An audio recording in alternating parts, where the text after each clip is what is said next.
श्री राधा कृष्ण सगण रघुनाथान्वितं तं सजीवं साद्वैतं सावधूतं परिजनसहितं कृष्ण चैतन्य देवं श्री राधा कृष्ण पादान् सगण ललिता श्री विशाखान्वितांश्च हे कृष्ण करुणा सिंधु दीनबंधु जगतपते गोपेश गोपिकाकांत राधाकांत नमोस्तुते तप्त कांचन गौरांगी राधे वृंदावनेश्वरी वृषभानुसुते देवी प्रणमामि हरिप्रिये वाञ्छाकल्पतरुभ्यश्च कृपा सिन्धुभ्यैव च पतितानां पावनेभ्यो वैष्णवेभ्यो नमो नमः।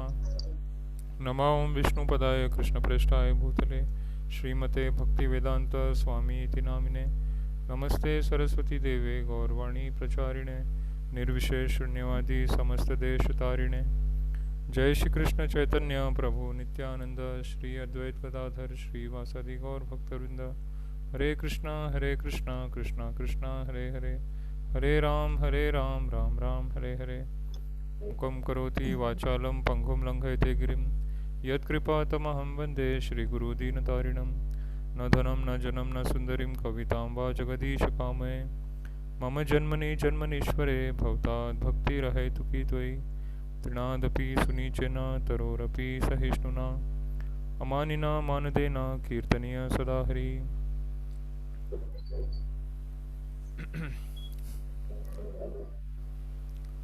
हरे कृष्णा। आज हम पढ़ेंगे चैप्टर नंबर 3 वर्स नंबर 27 अध्याय 3 श्लोक संख्या 27। सबको स्क्रीन विजिबल है?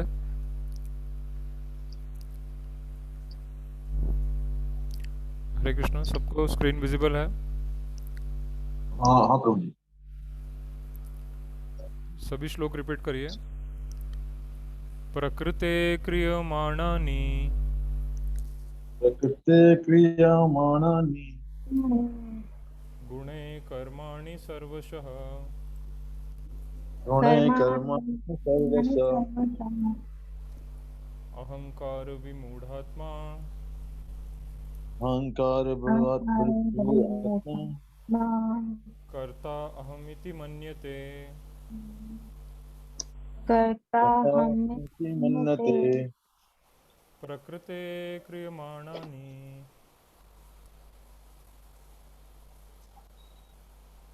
प्रभु जी आपकी आवाज नहीं आ रही प्रभु। प्रकृते क्रियमाणानि प्रकृते प्रकृते क्रियमाणानि गुणे कर्माणि सर्वशः गुणे कर्माणि सर्वशः अहंकार विमूढ़ात्मा अहंकार कर्ता अहमिति मन्यते। कर्ता अहमिति मन्यते।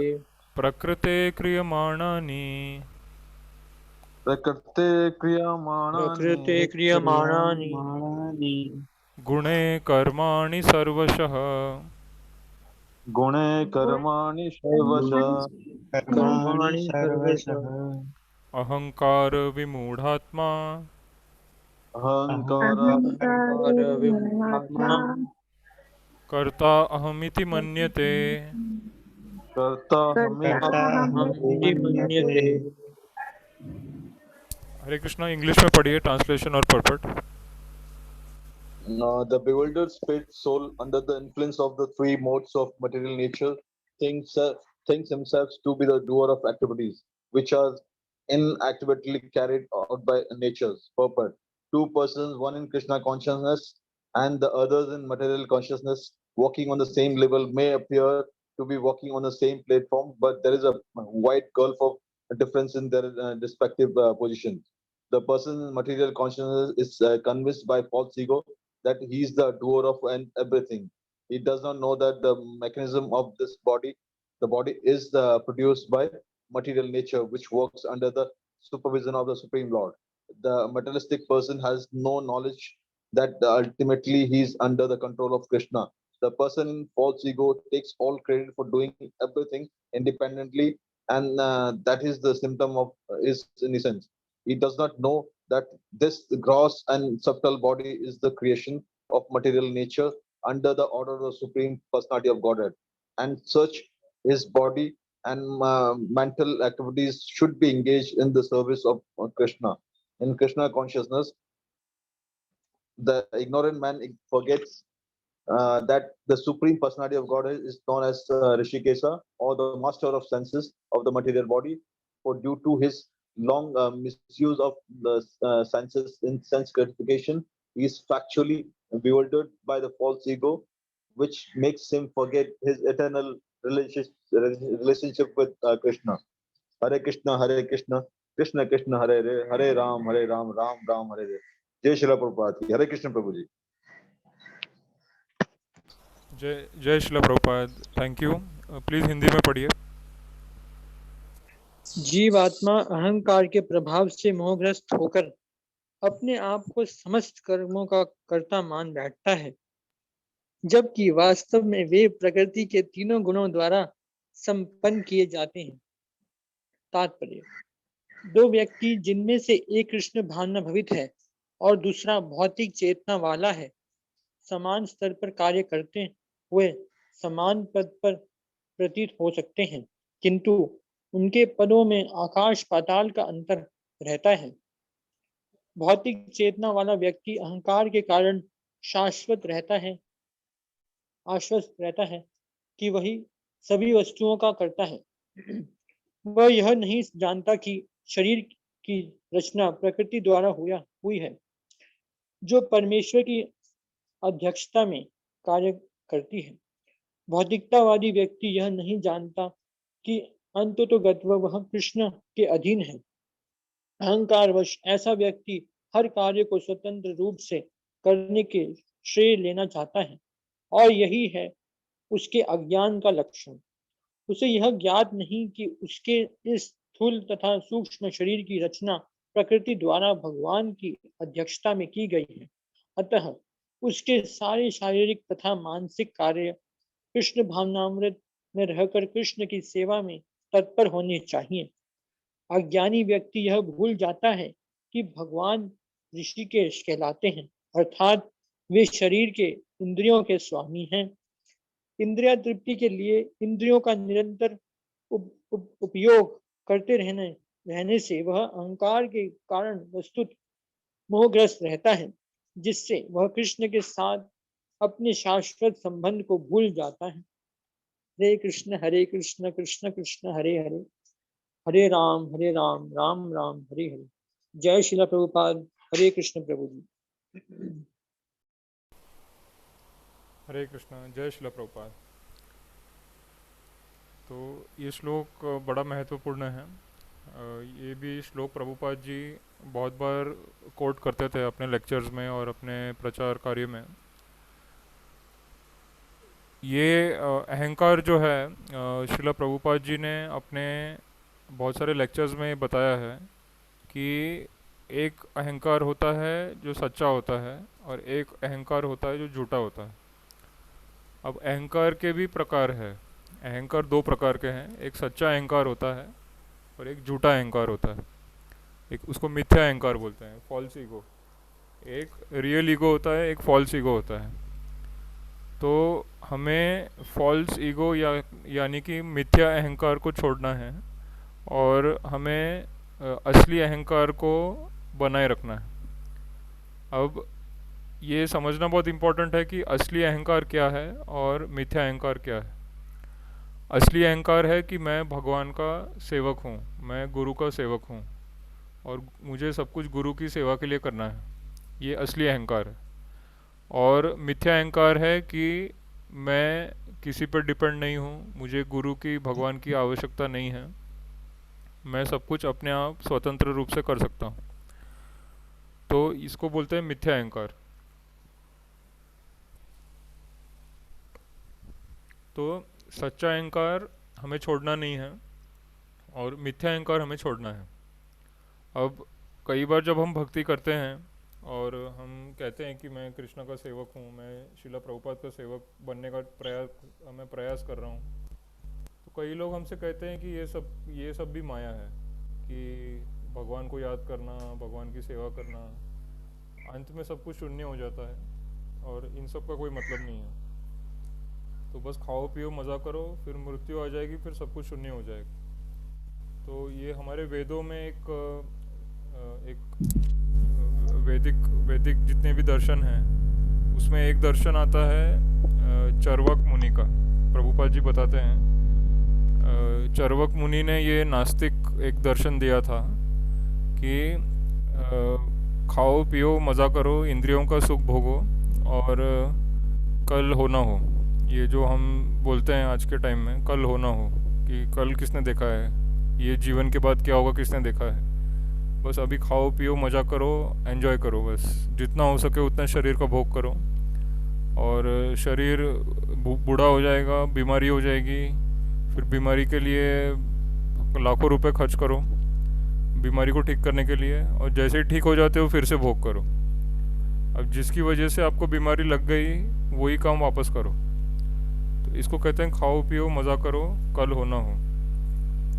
ये आज की मॉडर्न फिलॉसफी है।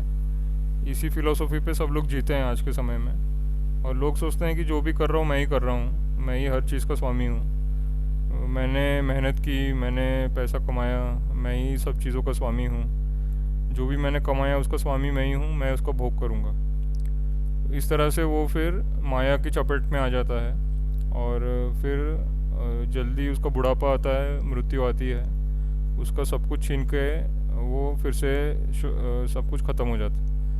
पर उसकी आत्मा तो मर नहीं सकती। तो उसने जो भी गलत काम किए हैं, कर्म करने के बाद जो कर्म फलों के साथ उसने गलत काम किए हैं, उसकी वजह से उसको फिर से कहीं ना कहीं वापस जन्म लेना पड़ता है, किसी योनि में, किसी जानवर की योनि में, या किसी पेड़ पौधे की योनि में, या फिर अगर उसने कोई भक्ति का कर्म किया है तो फिर वापस मनुष्य योनि मिल सकती है। तो एक्चुअली मनुष्य योनि मिलने का एक ही उद्देश्य है कि हमें भक्ति करनी है, हमें भगवान की सेवा करनी है। भगवान मालिक है, गुरु मालिक है, हम सब सेवक हैं। और इसी सिद्धांत पे हमको लाइफ जीना है कि मैं भोक्ता नहीं हूँ, गुरु भोक्ता है, भगवान भोक्ता है। गुरु और भगवान में कोई फ़र्क नहीं होता है, यथा देवे तथा गुरु। तो अगर हम इस बात को नहीं समझते हैं, हम सोचते हैं कि मैंने मेहनत की और मैंने सब कुछ कमाया और अब मैं इसका भोग करूँगा, मुझे अधिकार है भोग करने का, तो फिर आप माया में फंस जाओगे। अब जैसे एक सिंपल एग्जांपल है, आप किसी कंपनी में काम करते हैं। जैसे अभी कुछ देर पहले मैं रिलायंस जियो के ऑफिस में गया था इंटरनेट कनेक्शन लगाने के लिए। वहाँ पे मैंने देखा ऑफिस है बहुत बड़ी, एसी लगे हुए हैं और बहुत सारे कंप्यूटर लगे हुए हैं, बहुत सारे एम्प्लॉय बैठे हुए हैं वहाँ पे, और सब काम कर रहे हैं और बहुत मेहनत कर रहे हैं। पर इतनी मेहनत वो करते हैं और कंपनी को करोड़ों का प्रॉफिट होता है। बट इसका ये मतलब नहीं है कि एम्प्लॉय को करोड़ रुपए मिलेगा। तो सारा का सारा करोड़ों रुपए का जो बिज़नेस होता है, टर्नओवर होता है, वो जाता है कंपनी के मालिक को।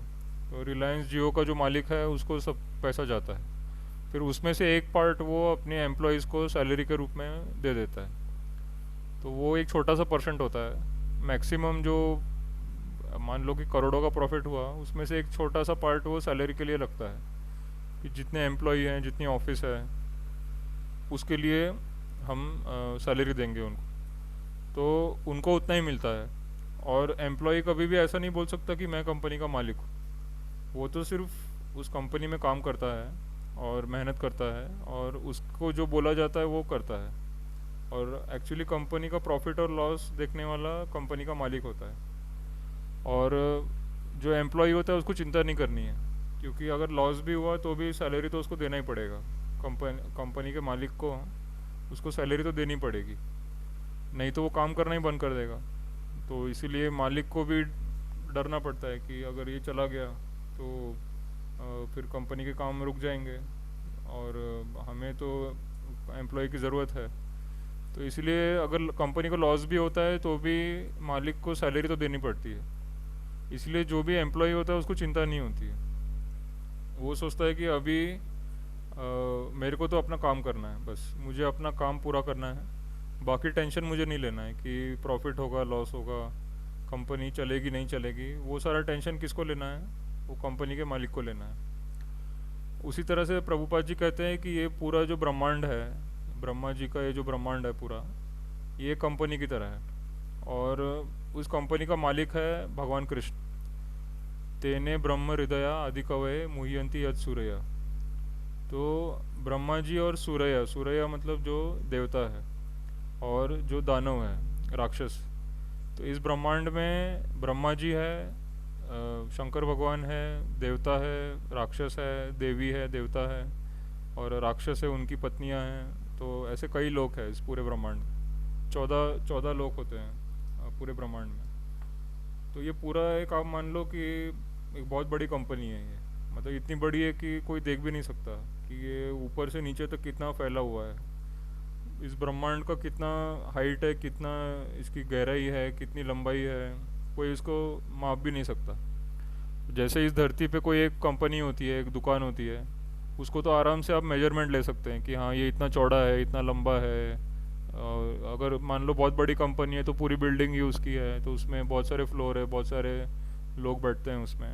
बट फिर भी आप उसमें मेजरमेंट कर सकते हैं कि भाई ये बिल्डिंग इतनी बड़ी है, इतनी लंबी है, उसमें पार्किंग स्पेस है, इसमें इतने एम्प्लॉय काम करते हैं। तो और आप सब कुछ गिन सकते हैं। बट भगवान की कंपनी में फ़र्क क्या है? भगवान की कंपनी में कोई गिन नहीं सकता कि कितना बड़ा ब्रह्मांड है और कितने ब्रह्मांड है, और उसमें कितने जीव रहते हैं और कितनी आत्माएं रहती हैं और कितने देवता हैं। तो प्रभुपाद जी समझाते हैं, प्रभुपाद जी कहते हैं कि अनंत कोटि ब्रह्मांड है, अनंत कोटि ब्रह्मा है, अनंत कोटि शंकर भगवान है, अनंत कोटि गणेश भगवान है, और ऐसे अनंत कोटि ब्रह्मांड है।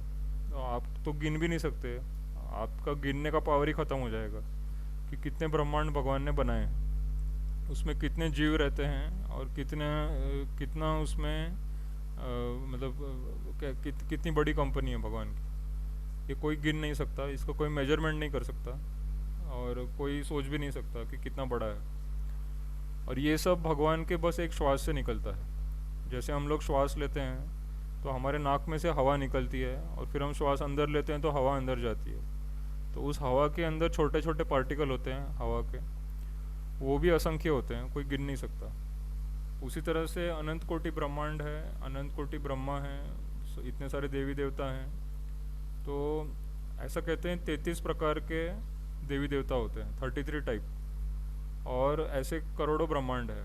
इसीलिए कहते हैं 33 कोटि ब्रह्मांड में 33 कोटि देवता हैं। तो 33 कोटि मतलब 33 करोड़, मतलब कोटि को ऐसे, कोटि एक बड़ा नंबर है, बट एक्चुअली तो अनंत कोटि ब्रह्मांड है, तो इसका कोई अंत नहीं है।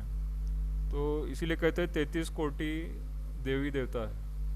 एक्चुअली हर ब्रह्मांड में 33 देवी देवता होते हैं, 33 होते हैं, 33 टाइप के होते हैं। जैसे प्रकार, जिसको हम बोलते हैं प्रकार, तो हर प्रकार के अनंत कोटि उसके रेप्लिका होते हैं, मतलब उसके डुप्लीकेट होते हैं। जैसे मान लो कि आप, जैसे अभी मैं ये रिलायंस की दुकान से मैं एक एडाप्टर लेकर आया, तो वो जो एडाप्टर है वैसा ही दिखने वाला एडाप्टर करोड़ों की संख्या में बनते हैं, और पूरे भारत में बहुत सारे रिलायंस जियो के यूज़र होंगे जो उस एडाप्टर को यूज़ करते हैं अपने घर में, अपनी ऑफिस में इंटरनेट लगाने के लिए।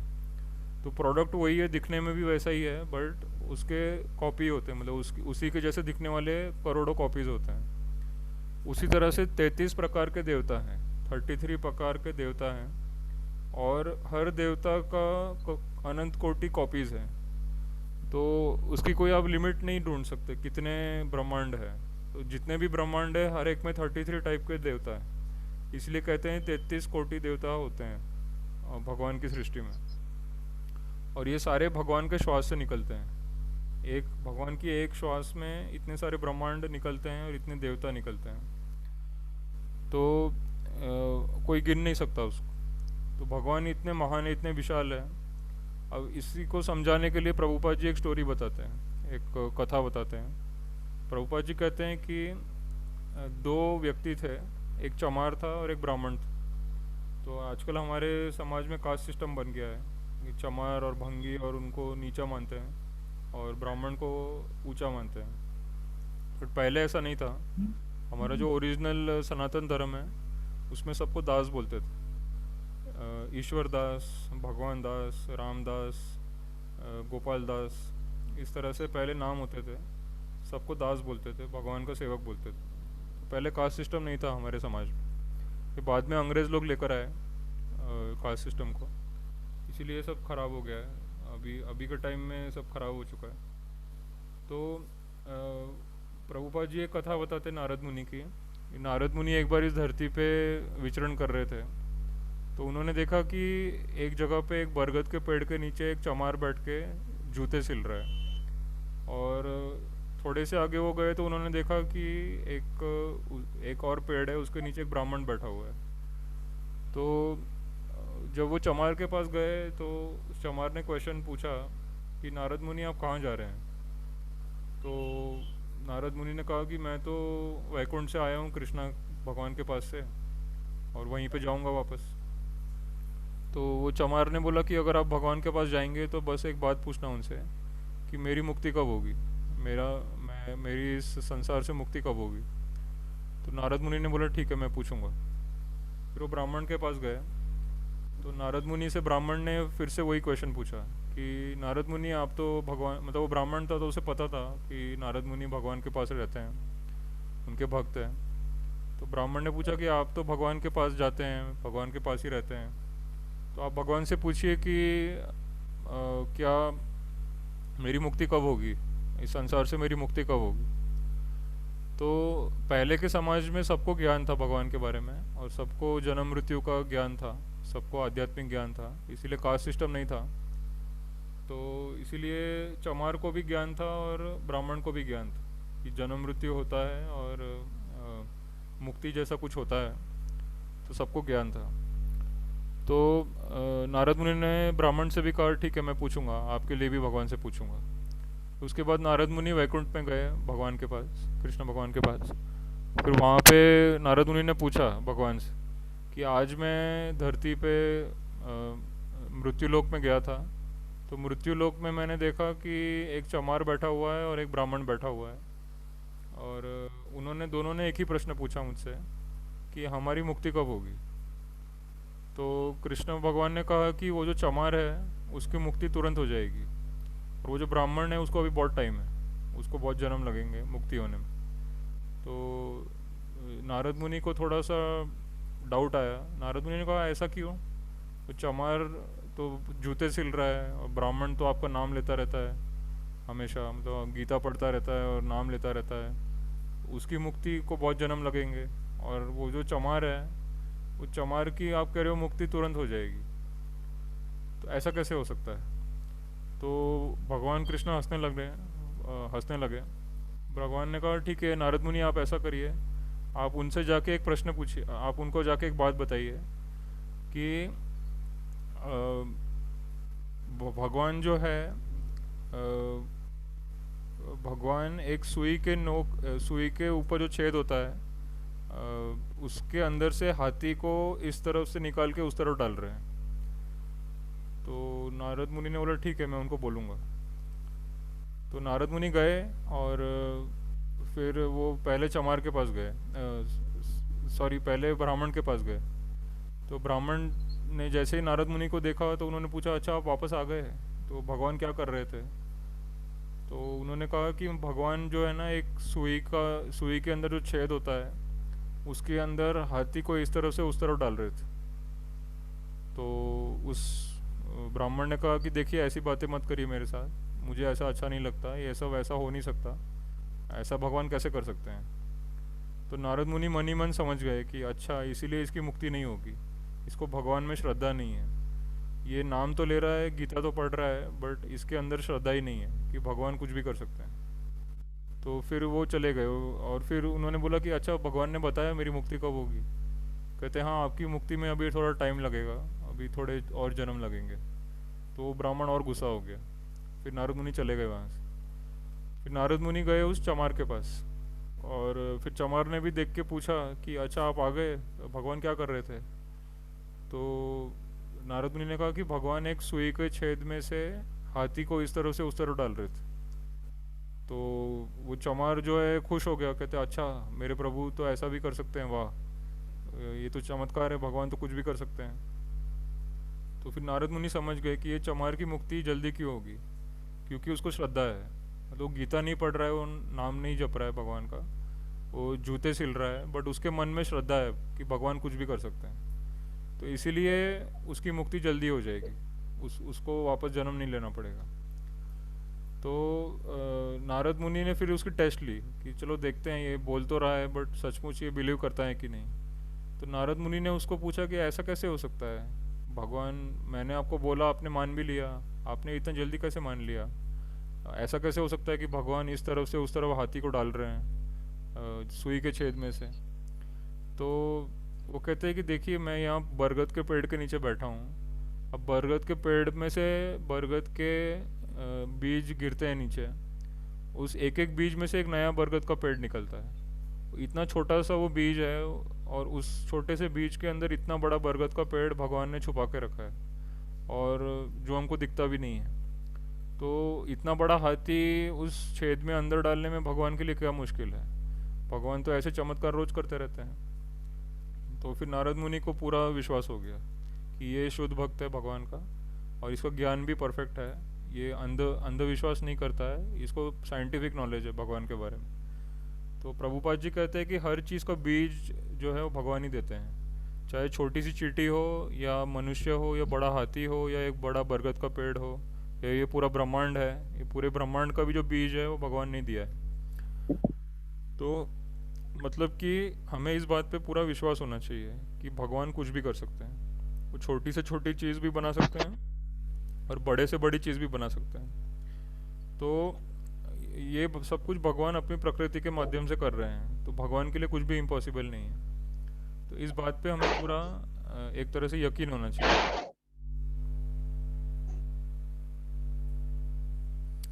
हमें इस बात पे पूरी तरह से यकीन होना चाहिए कि भगवान कुछ भी कर सकते हैं, और हमें भी भगवान के लिए कुछ भी करने के लिए रेडी होना चाहिए। तो इसको कहते हैं भक्ति। प्रभुपाद जी समझाते हैं, भक्त भगवान के लिए कुछ भी करने को रेडी है और भगवान भी भक्त के लिए कुछ भी करने को रेडी है, और इसी को रिलेशनशिप बोलते हैं। रिलेशनशिप दोनों तरफ से होता है, एक तरफा नहीं होता है। भगवान कृष्णा और हमारे बीच जो रिलेशनशिप है वो प्रभुपाद जी एस्टेब्लिश कर रहे हैं, और हमें भी रेडी रहना है कि मुझे कोई भी सेवा मिलेगी, मुझे डरना नहीं है। एक्चुअली भगवान ही कर रहे हैं, गुरु ही मुझसे करवा रहे हैं, और गुरु और भगवान अगर चाहे तो कुछ भी हो सकता है। तो इसीलिए हमें डरना नहीं है, बड़े से बड़ा काम भी हो सकता है और जल्दी हो सकता है, इसमें कोई डरने की बात नहीं है। तो इस श्लोक का यही तात्पर्य है कि हमें 100% मतलब भगवान के ऊपर हमें 100% विश्वास होना चाहिए, बिल्कुल भी डरना नहीं है, बिल्कुल डाउट नहीं करना है। डाउट आता है तो गुरु से पूछ के डाउट को क्लियर कर देना है, और पूरी तरह से मन को साफ कर देना है कि भगवान कुछ भी कर सकते हैं, और सब कुछ भगवान की मर्ज़ी से होता है, उनके कंट्रोल में है, और मुझे तो बस उन पर डिपेंड रहना है, भगवान पे और गुरु पे डिपेंड रहना है। इस तरह से अगर हम भक्ति करेंगे तो वो बड़े से बड़ा काम भी पॉसिबल है। तो ये इसका तात्पर्य है। तो यहाँ पे अगर कोई क्वेश्चन या डाउट है तो आप पूछ सकते हैं।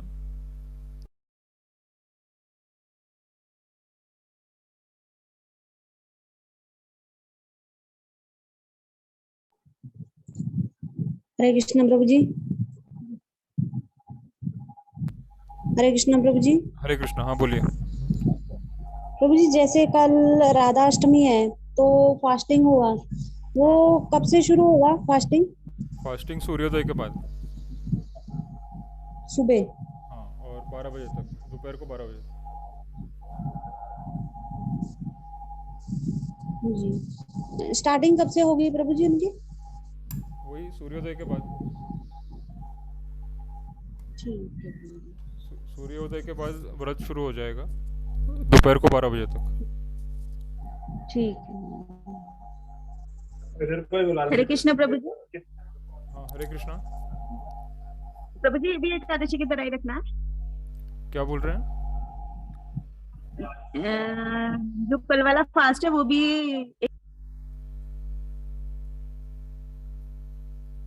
हरे कृष्णा, आप मैंने गलती से आपको म्यूट कर दिया है, आप अनम्यूट कर दीजिए। हरे कृष्णा प्रभु जी। हाँ बोलिए।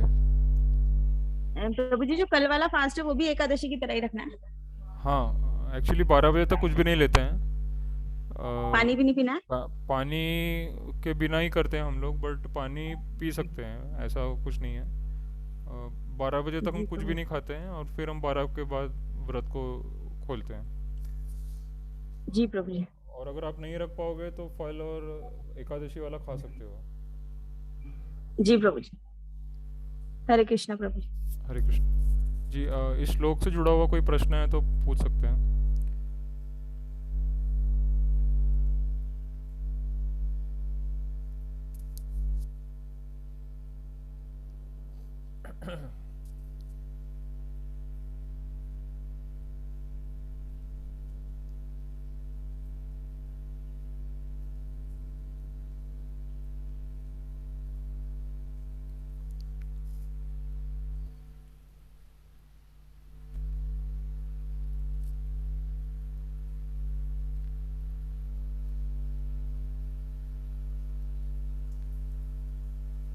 ठीक है, अगर कोई प्रश्न नहीं है तो हम अगला श्लोक पढ़ेंगे। अध्याय 3 श्लोक संख्या हेलो। 28। हाँ, हरे कृष्णा।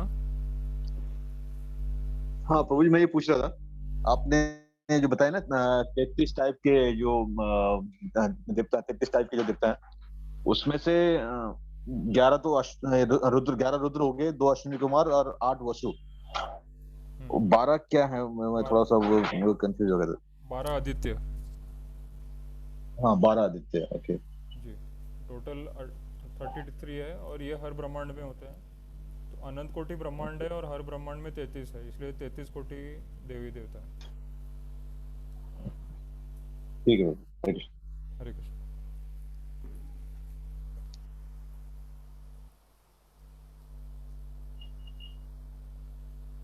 ठीक है, अगला श्लोक पढ़ेंगे। तत्ववित्तु महाबाहो तत्त्ववित्तो महाभाव तत्ववितु महाबाहो गुण कर्म विभागयो गुणा कर्म कर्म विभागयो विभागयो गुणा गुणेषु वर्तन्त। गुणा गुणा गुणेषु। गुणेषु वर्तन्त। हरे कृष्ण, कहीं से डिस्टरबेंस आ रही है? अनिल जी शायद आपके घर से, या डिम्पल जी आपके घर से आ रही है। मेरी यहाँ से तो कुछ नहीं आ रही थी, शायद बाहर से आवाज चल रही है यहाँ पे। हाँ, डिम्पल जी आप अपना आवाज़ म्यूट कर दीजिए जी। गुणा गुणेषु वर्तन्त गुणा गुणेषु वर्तन्त गुणा गुणेषु वर्तन्त इति मत्वा न सज्जते। इति मत्वा न सज्जते इति मत्वा न सज्जते। तत्ववित्तु महाबाहो तत्त्ववित्तो तत्त्ववितु महाभावो महाबाहो गुणकर्म विभागयो गुणा कर्म विभागयो गुणकर्म विभागयो गुणा गुणेषु वर्तन्त गुणा गुणेषु वर्तन्त गुणा गुणेषु वर्तन्त इति मत्वा न सज्जते। इति मत्वा न इति मत्वा न सज्जते। सज्जते। हरे कृष्णा, इंग्लिश में पढ़िए please. One who is in knowledge of the absolute truth, Almighty Arm, does not engage himself in the sense and sense gratifications, knowing well the differences between work in devotion and work for fruitive result. Purport: the knower of the absolute truth is convinced of his awkward position in material association. He knows that he is part and parcel of the Supreme Personality of Godhead, Krishna, and that his position should not be in the material creation. He knows his real identity as part and parcel of the Supreme, who is eternal bliss and knowledge. And he realized that somehow or other he is entrapped in the material conception of life. In his pure state of excellence, he is meant to dovetail his activities in devotional services to the Supreme Personality of Godhead, Krishna. He therefore engages himself in the activities of Krishna consciousness and becomes naturally unattached to the activities of the material senses, which are all circumstantial and temporary. He knows that this material condition of life is under under the supreme control of the Lord. Consequently, he is not disturbed by all kinds of material reactions, which he considered to be the mercy of the Lord. According to Srimad Bhagavatam, one who knows the absolute truth in three different features, namely Brahman, Paramatma, and the Supreme Personality of Godhead, is called Tattvavita. For he knows also his own factual position in relationship with the Supreme. Hare Krishna, Krishna Krishna, Hare Hare, Hare Ram, Ram Ram, Hare Hare. जय श्री प्रभुपाद की जय. हरे कृष्ण प्रभु जी. हरे कृष्णा. जय श्रील प्रभुपाद. हम इसी पे discuss करेंगे, time कम है. तो यहाँ पे बताया गया है कि जिसको परम सत्य का ज्ञान है और जिसे संपूर्ण परफेक्ट अनुभव होता है, साक्षात्कार होता है गुरु की कृपा से, उसे पता है कि प्रकृति में सब कुछ गुणों के अनुसार चलता रहता है अपने आप. ये नेचुरल सिस्टम भगवान ने बना रखा है और ये अपने आप एक सिस्टम की तरह चलता है. और जो इसको जानता है वो फिर कर्मों में और प्रकृति के गुणों में लिप्त नहीं होता, उसमें उसका बंधन नहीं होता, वो बंधन से मुक्त रहता है. तो रूप गोस्वामी जी ने कहा है, इहा यस्य हरेर्दास्ये कर्मणा मनसा गिरा निखिलाश्व अपि अवस्थासु जीवन मुक्त स उच्यते. तो प्रभुपाद जी ने भक्ति रसामृत सिंधु पे भी कमेंट्री की है, उसमें ये श्लोक आता है. उसमें भी प्रभुपाद जी बताते हैं कि जो अपने कर्मों से, अपने वचन से, अपने मन से हर तरह से भगवान कृष्ण के चिंतन में रहता है, उनकी सेवा करता रहता है, वो कभी भी प्रकृति के गुणों में, प्रकृति के कर्मों में लिप्त नहीं होता, हमेशा मुक्त रहता है. तो वो जीते जी मुक्त रहता है. दुनिया का कोई पाप या दुनिया का कोई कर्म फल उसको स्पर्श नहीं कर सकता. तो इसको कहते हैं जीवन मुक्त.